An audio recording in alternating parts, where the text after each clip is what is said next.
What's going on YouTube? It's your boy camATL. Shout out to the DFS squad. Shout out to everybody watching this video right now. Drop a like down below because I already know you're gonna love it. Subscribe to the channel if you haven't already. It was another amazing day of MLB DFS for green light DFS for the squad, man. Early slate dominated, main slate smashed on FanDuel and DK. It was an amazing night. Once again, we are 3-0 the last 3 days. We have not lost in the last 3 days straight. We're starting to heat up. This is what we were used to all year last year in MLB. We were dominating. Started the year off a little bit slow this year, but obviously once things start settling down and everything starts working out, boom, streaks start back up. Let's go ahead and keep going. Drop a like down below, subscribe to the channel, comment anything down in the comment section to enter your name into that $50 giveaway that I do every single week on this channel. Thank you guys for joining me as always. And remember, no fuck you cams in the comment section. Only love, only being real nice to me. All right, don't hurt my feelings. Real nice, and I'll enter your name into the $50 giveaway. All right, now we got some very sexy, juicy offense going on this main slate. It's a 5-game main slate, but we have a game in Coors with a very high-powered Philly offense. Love these Philly guys. And a Colorado team versus Eflin. Eflin is a solid pitcher, but it's still Coors, so you want some Colorado guys as well. I'm leaning a little more towards Philly in this one because Freeland, the lefty, struggles versus righties. He should have a tough time with some of these righties, and a lot of these righties smash lefties. So here we go. No more wasting time. Let's go ahead and get straight into it. Now, at pitching is where the real problem comes in. Now, before I get into any pitching, let me mention this. Hunter Wood is going to start for Tampa Bay. But as we know, just like I called in the slate yesterday, I told you guys if Chirinos is the one coming in, play him. Okay? And he ended up getting, what, like 26 for Tampa Bay? He would have been an amazing play. I didn't end up playing him. But if you would have played him, just like I said, it would have worked out amazing. Okay? He would have done great. In this situation, it's probably going to be Yarborough. I'm not 100% sure, but I'm thinking it's Yarborough. Do some research, look into that. Figure out who's starting for Tampa Bay because I would definitely like to have them as one of my pitchers for sure. I think, like I said, I think it's going to be Yarborough.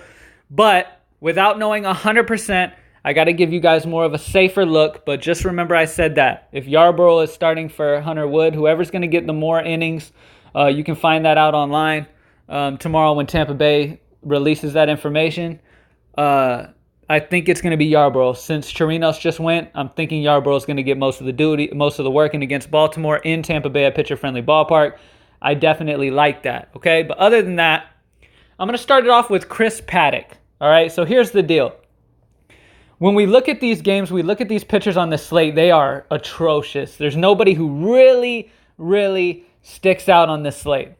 Okay, we've got 2 pitchers in Coors. No thank you.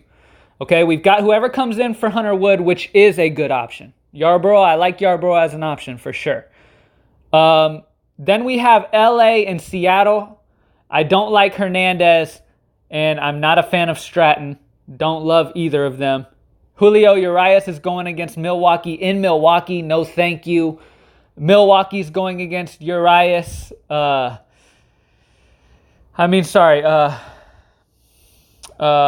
don't even, Davies is pitching for Milwaukee, so the Dodgers are going to smack him. Definitely don't want that. So there's not many pitchers I want. The only place I'm comfortable targeting pitchers is, like I said, the Tampa Bay guy who gets the most innings, which I think is going to be Yarborough. But unless we get definitive information, it's going to be hard to do that in cash games at least. In GPP, take the swing. In cash, it's going to be hard unless you get definitive news about that, okay? But other than that, I'm starting off with Chris Paddack. He's a decent option. He's just one of the decent options. He's in a pitcher-friendly ballpark at home in San Diego, going against a Cincinnati offense that has struggled at times, okay? They've got a solid K rate throughout there. I like Paddack as a solid option. He's a bit expensive at 9-1. I'm really hoping Tampa Bay comes out and lets us know that Yarborough is going to pitch most of that game because I will be going him over Paddack most likely. But as of right now, I'm going Paddack, and I rarely do this, but I'm running him back with Tanner Roark. I'm playing both pitchers in this game in the high five, okay? that raises our chances at least of getting a W for sure out of one of them. Obviously, there are ways where both could not get the W. But I'm thinking that this game is the best environment for pitching. So I'm saying screw it. I'm going to go Paddock and I'm going to go Tanner Roark and feel comfortable about the pitching because none of the other spots feel comfortable at all. So I like those two guys as safe options in cash games. And like I said, if we get definitive news that Yarbrough will play the most of the innings for Tampa Bay, then I'm going to go with him over Paddock. I'm going to keep Roark, but I'm going to go him over Paddock. But if we don't get definitive information, I can't do that in cash games. Yarbrough and GPP is fine, though. All right? Next up, wrong one. Scott Kingery. This dude's been on an absolute tear. He's got dingers in the last 2 games. He's been absolutely dominating. I love the righty-lefty matchup against Freeland in Coors.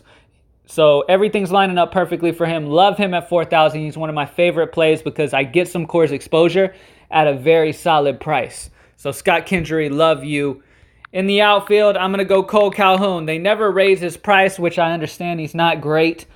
But the righty-lefty matchup against Felix Hernandez is a great one. Hernandez is not good. He's getting old. He gives it up. Cole Calhoun's in a great spot, most likely leading off for this LA team at home against a bad pitcher at only 3.6. He's just amazing value. Plug him in and move on. Last but not least, another Philly guy, my favorite bat on the slate, Andrew McCutchen.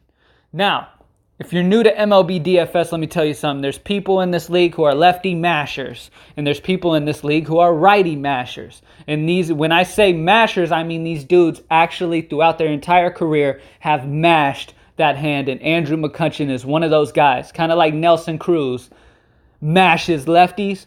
Andrew McCutchen is a lefty masher. When he's facing a lefty, especially in an environment like Coors, you play him and just move on. 5.4 is a hefty price tag, but he could end up being one of the highest scorers on this slate. I love Andrew McCutchen's stolen base potential against Freeland. I love his home run potential. I love a big game out of McCutchen, man. He just feels great to me. I love playing McCutchen against lefties. And in Coors, thank you. I love him. He's one of my favorite bats on the entire slate. And to talk about some other options to get some exposure to that Colorado game, we've got Tapia, who should be batting second versus Eflin, lefty-righty matchup. He's only 4.2, so you definitely want him in your lines as well. He gives you some Coors exposure too. But pretty much find the best value you can from that Philly Coors game. Pick your main guys you want from that Philly Coors game. That is the one you're going to want to stack up. It's only 5 games. I am almost 100% sure that the highest scoring team will be in Coors. Okay? Either that or the Dodgers in Milwaukee. They're a dangerous offense in Milwaukee. So stacking up the Dodgers in GPP is a nice move. Getting some Jock Peterson, getting some Benninger, getting all those Dodger power guys against Davies in Milwaukee is definitely an exciting move as well. But in cash games, get those Philly and Colorado guys in and then get your pitchers right. Like I said, one more time, if Tampa Bay comes out and definitively states that Yarbrough will get majority of the minutes and it's his time to go, which I think it is, seeing that Chirinos just covered yesterday, I think it'll be Yarbrough. Then I definitely want Yarbrough over Paddock. Not Tanner Roark, but over Paddock. I love Roark versus San Diego in San Diego. Paddock is a little pricey, so I don't love his price tag, so I'm down to go down with him from him to Yarbrough if Yarbrough is, in fact, going to pitch majority of these innings versus Baltimore in that pitcher-friendly ballpark. And that's it, guys. Chris Paddock, Tanner Roark, Scott Kingery, Cole Calhoun, and Andrew McCutchen, man. Let's keep this heat going. Number 4 in a row today. Also, we have an early slate as well. We will be doing the early slate and the main. So go to greenlightdfs.com, sign up again before the early slate, and you will get both slates. Once again, let's go ahead and sweep the day again. Thank you guys for joining me as always. And